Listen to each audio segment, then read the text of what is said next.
মাম্মা, এই সবুজ পাতাগুলো কি পাতা মাম্মা? এগুলো কি খাওয়া যায় মাম্মা? এগুলো উচ্ছে পাতা। এই দিয়ে আজ হারিয়ে যাওয়া এক রান্না করব, যা গরম ভাতের সাথে খেলে একেবারে জমে যাবে। নমস্কার। আজ মামের হেসেলে থাকছে ফেলে না দিয়ে এই উচ্ছে পাতা দিয়ে এক তেতো মিষ্টির দারুণ স্বাদের রেসিপি। তার জন্য প্রথমে কিছু কচি কচি উচ্ছে পাতা নিয়ে নিতে হবে। তারপর সেগুলো ছোট ছোট করে কেটে নিতে হবে। তারপর একটা বেগুন নিয়ে সেটা লম্বা লম্বা করে কেটে নিতে হবে। তার সাথে নিতে হবে একটা কাঁচা কলা, সেটাকেও একই রকমভাবে লম্বা লম্বা করে কেটে নিতে হবে। আর সাথে নেব এক ফালি কুমড়ো, সেটাকেও একই রকমভাবে লম্বা লম্বা করে কেটে নেব।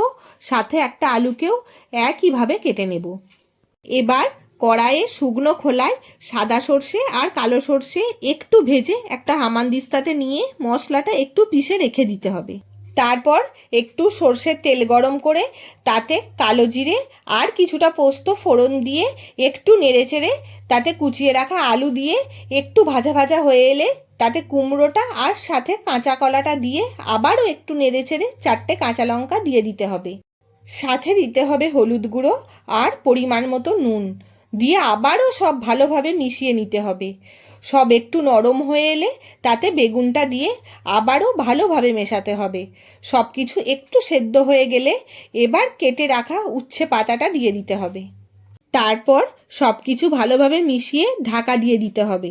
এবার ঢাকা খুলে দেখব উচ্ছে পাতার জলেই সব কিছু খুব সুন্দর সেদ্ধ হয়ে গেছে। এবার সব নেড়ে ওই গুঁড়িয়ে রাখা মশলাটা দিয়ে ভালোভাবে মিশিয়ে নিতে হবে। তারপর গরম ভাতে দিয়ে দিতে হবে উচ্ছে পাতার সবজি মিশালি চচ্চড়ি।